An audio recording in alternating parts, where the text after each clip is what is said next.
Train hijack हो जाता है, लोग जो हैं उन्हें कत्लो गारत का निशाना बनाया जाता है, स्टेट का लबो लहजा तो फिर जहां भी दुनिया में ये वाकया होगा तो शायद स्टेट तो इसी तरह फिर रिएक्ट करती है। क्या स्टेट की जिम्मेदारी सिर्फ और सिर्फ ये है कि वो बंदूक उठा के लोगों के पीछे पड़े? आपने इसको अगर सिक्योरिटी मसला समझा हुआ है तो ये मसला कभी हल नहीं होगा। गुरिल्ला वॉर के को काउंटर करने के लिए जो है और हिकमत नहीं चाहिए जो आप टीटीपी के खिलाफ इस्तेमाल करते रहे ना, ये वाले ऑपरेशन जो है ना, मैसिव लेवल के सर्च ऑपरेशन, ये बलूचिस्तान में नहीं चल सकते। उसके लिए आपको बिल्कुल नए तरीके की एक जंग लड़नी पड़ेगी और उस ग्राउंड इंटेलिजेंस आपको बहुत अच्छी और इफेक्टिव चाहिए, और उसके लिए लोकल सपोर्ट बहुत चाहिए। उसके लिए लोकल सपोर्ट चाहिए।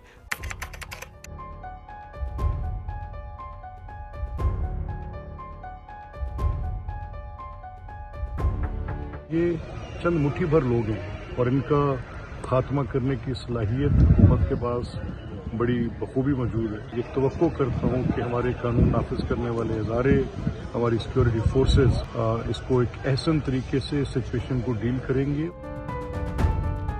दहशतगर्दी के वाक़यात से निपटते हुए बहुत सारे लोग समझते हैं कि स्टेट का लबो लहजा जो है वो बहुत ज़्यादा सख्त है। तो जब स्टेट जंग लड़ रही है तो फिर लबो लहजा इसके मानी फिर क्या हैं, ये जानना भी ज़रूरी है। जब आपका ट्रेन हाईजैक हो जाता है, ट्रेन हाईजैक के बाद वहाँ लोग जो हैं उन्हें कत्लो गारत का निशाना बनाया जाता है, बच्चे भी वहाँ और ख़वातीन भी, और ये सारे मामलात होते हैं।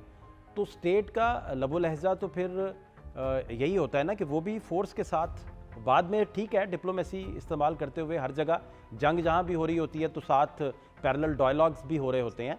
तो स्टेट का लबो लहजा तो फिर जहाँ भी दुनिया में ये वाक़या होगा, किसी भी कॉर्नर में होगा दुनिया के किसी भी खित्ते में, तो शायद स्टेट तो इसी तरह फिर रिएक्ट करती है। इस पे गाइड कीजिएगा कि क्या स्टेट का रवैया होना चाहिए। बिल्कुल, इसमें कोई शक नहीं कि स्टेट की अपनी जिम्मेदारियां होती हैं, वो अपनी जिम्मेदारी को निभाए। क्या स्टेट की जिम्मेदारी सिर्फ और सिर्फ ये है कि वो बंदूक उठा के लोगों के पीछे पड़े?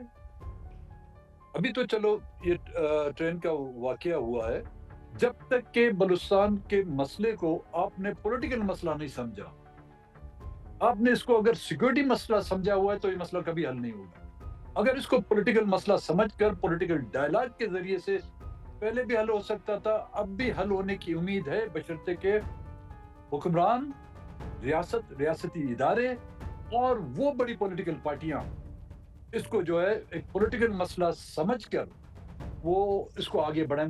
लेकिन मुझे उम्मीद बहुत ही कम नजर आई है, क्योंकि मैंने 12 असेंबली फ्लोर पर उनको ये तजवीज़ दी कि बलूचिस्तान के मसले को हल करने के लिए आप एक कमेटी बनाएं जो तमाम पॉलिटिकल पार्टियों की पार्लिमानी जो अशखास है उन पर मुश्तमिल हो, और वो कमेटी बनी, लेकिन उस कमेटी की एक मीटिंग तक होने नहीं दी। मेरी तजवीज़ ये थी कि वो जाएं बलूचिस्तान, विजिट करें, ना कि सिर्फ कोयटा में जाके गवर्नर हाउस या चीफ मिनिस्टर हाउस या कैंट में विजिट करें, बलूचिस्तान के हर कोने में जहाँ पर ये मसाले वहाँ विजिट करें, वहाँ पे आवाम से पूछें, वहाँ पे मुख्तलिफ मुख्तलिफ फिक्र के लोगों से राय लें। मुमकिन है इसमें कसूर और हम कौमपरस्तों को ठहराएं, लेकिन कुछ राय तो लेनी चाहिए। लेकिन बलूचिस्तान की अहमियत क्या है? ग्वादर के सी पे का इफ्तिताह होता है तो पोर्ट का वहाँ पे आपके तमाम वज़रा आला नजर आते हैं, या तो कोयटे में आके इस तरह की हंगामी जो मीटिंग होती है, आर्मी चीफ भी पहुंच जाते हैं, वज़ीर आज़म भी पहुंच जाते हैं। क्या बलूचिस्तान की हैसियत सिर्फ यही है कि ऐसे वाक़यात में आप बलूचिस्तान को याद करें?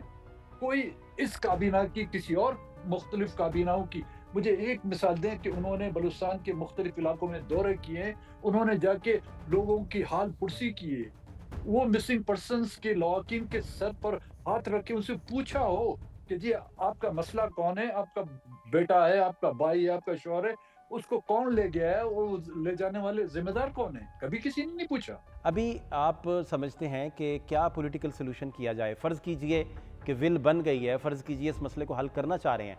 मैं चाह रहा हूँ कि आवाम के लिए, जो आपको सुन रहे हैं, उनके लिए आप बताइए कि क्या पॉलिटिकल सोल्यूशन इसका, कहाँ से शुरुआत की जाए और ए से लेकर जी तक कैसे इसको हल किया जा सकता है, स्टेप वाइज।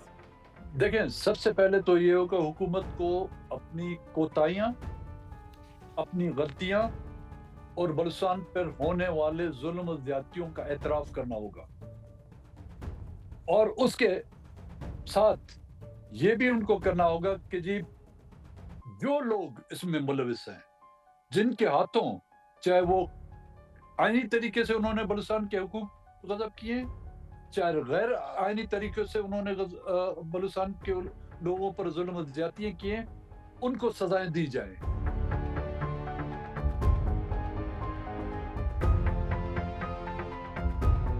ऑपरेशन तो रोकना ही नहीं चाहिए।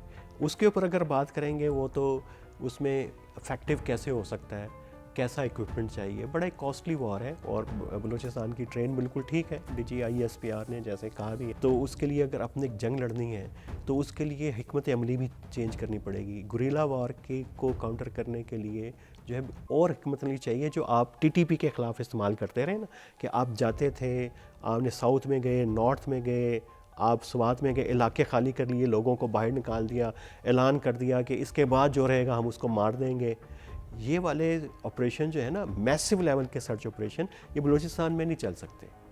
बलूचिस्तान की इतनी आबादी नहीं है कि उसको निकालेंगे भी तो एक शहर के अंदर पूरी बलोच आबादी उसके अंदर आ जाएगी। ट्रेन बिल्कुल डिफरेंट है, उसके लिए आपको बिल्कुल नए तरीके की एक जंग लड़नी पड़ेगी और उसके लिए हम कन्वेंशनल आर्मी रहे। ज़रार कंपनी क्यों अफेक्टिव हुई है जाफर एक्सप्रेस ट्रेन के वाक़े के बाद, इसलिए वो ट्रेन है कमांडो, लेकिन ये कितनी फोर्स है, ये छोटा सा एक यूनिट है। तो इसके लिए अगर आपने उसको करना है, इक्विपमेंट अच्छा चाहिए, आपको AI की सपोर्ट चाहिए, और सबसे इम्पॉर्टेंट बात वो आपको ग्राउंड इंटेलिजेंस आपको बहुत अच्छी और इफेक्टिव चाहिए, और उसके लिए लोकल सपोर्ट बहुत चाहिए। उसके लिए लोकल सपोर्ट चाहिए। पॉलिटिकल अमल की एक अपनी जगह पे अहमियत है, उसको ये कंसीव नहीं कर पाई रियासत जो है 70 साल से, अब तो कम से कम कर लें तो तभी हल निकलेंगे। सादा सी बात है, इसको ये घुमाने वाली और इसको उलझाने वाली बात ही नहीं है। ये बहुत सारे लोग जो मुखालफत करते हैं कि जी के मुज़ाकरात की और उसकी, उनको पता है कि भाई ये मुज़ाकरात हो गए तो बाकी जो बलोच हैं, जो नाराज़ बलोच हैं, जो मिडिल क्लास है, इस वक्त तो जितने सरदार हैं रियासत के साथ, एक सरदार के अलावा, सरदार मेंगल के अलावा बाकी तो सारे उनके साथ हैं, लेकिन उन सरदारों के साथ उनकी आवाम नहीं है। इस वक्त जो क़यादत है वो रेजिस्टेंस दो तरह की है, एक अस्करी है, मिलिटेंट है, वो BLA, वो भी मिडिल क्लास है, वो भी एजुकेटेड यूथ है। जो नई सियासी क़यादत उभर रही है, महारंग हो, सिमी बलोच हो, वो भी नौजवान हैं, पढ़े लिखे लोग हैं। उन्होंने सरदारों को इररेलेवेंट कर दिया है। सरदार सिर्फ अब रियासत और रियासती इदारों के लिए रेलेवेंट है, अदरवाइज़ उनकी कोई रेलेवेंस नहीं रही बलोच सोसाइटी में। बलोच सोसाइटी ट्रांसफॉर्म हो गई है, बलोच सोसाइटी ट्राइबल उतनी नहीं है। अब बेसिकली फरमा रहे हैं कि इस ट्रांसफॉर्मेशन पे बेसिकली काम करने की ज़रूरत है, कि ये आज से करने की ज़रूरत है, इससे पहले कि मसला कॉन्स्टिट्यूशनल फ्रेमवर्क से बाहर निकल जाए।